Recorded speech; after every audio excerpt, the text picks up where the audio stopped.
حسن اخلاق. سبحان حسن اخلاق. دنیا میں بعض لوگ جسموں پہ حکومت کیا کرتے ہیں اور اللہ رب العزت ہمیں اپنے نبی کے اخلاق کا حصہ نصیب فرما دے. یہ جسموں پہ نہیں، ایسا شخص دلوں پہ حکومت کرتا. دل اس کی طرف کھینچتے، دلوں کا اس کی طرف میلان ہوتا ہے، دلوں کی محبت اور مٹھاس اس کی طرف چلی آتی ہے.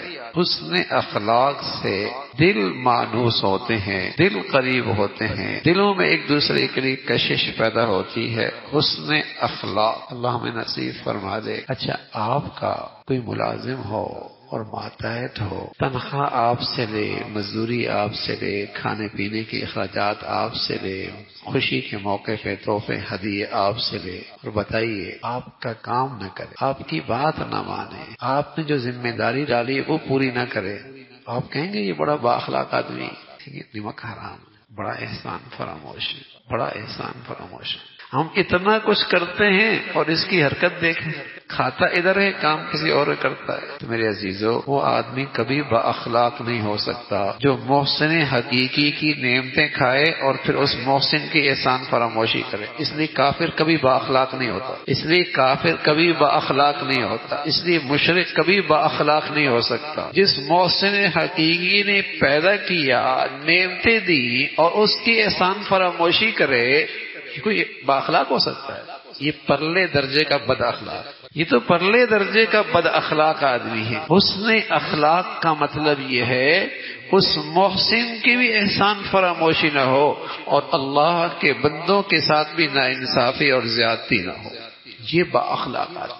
اس لیے کافر کبھی با اخلاق نہیں ہو سکتا، مشرک کافر کبھی با اخلاق نہیں ہو سکتا، اس لیے کہ وہ تو اس محسن کا احسان فراموش ہے جس نے اس پر نعمتوں کی حد کر دی، جس نے اسے پیدا کیا ہے اور اس کی بقا کے لیے انگنت نعمتیں دے رکھی ہیں.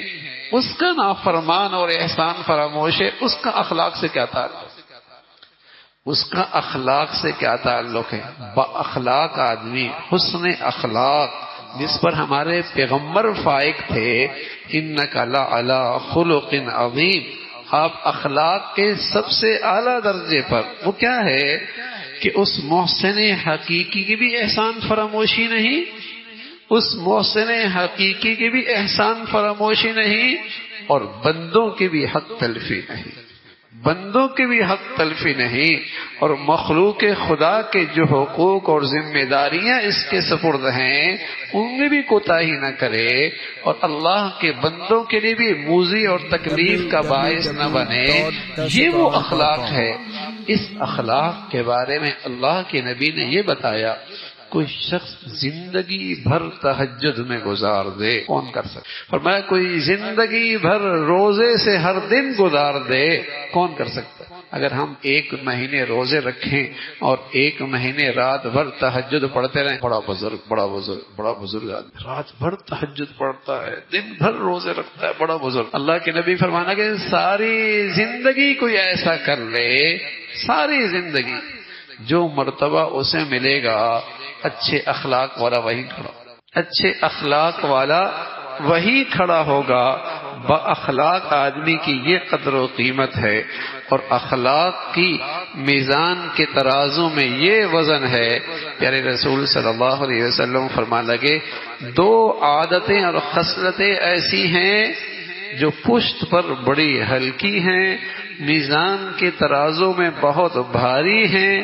ان میں ایک ہے خاموش رہنا، فضولیات سے احتیاط کرنا، اور دوسرا ہے حسن اخلاق.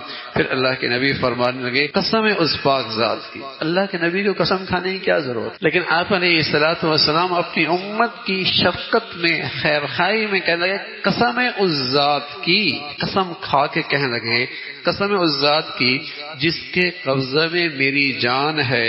مخلوقات کے اعمال میں یہ 2 چیزیں بے مثل ہیں. رسول اللہ صلی اللہ علیہ وسلم فرمائے قسم اس ذات کی جس نے مجھے پیدا کیا، مخلوق کے اعمال میں یہ 2 چیزیں بے مثل ہیں، ان کی کوئی مثال. کسی کی نامہ اعمال میں یہ 2 خوبیاں آ جائیں، مثالی آدمی ہے، اور اس کا میزان کے ترازو کے کیا ہی کہنے ہیں.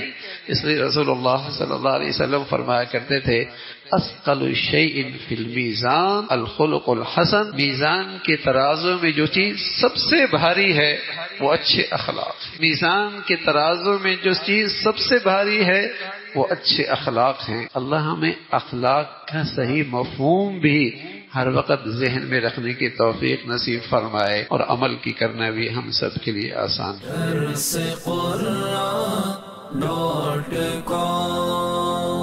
www.darsequran.com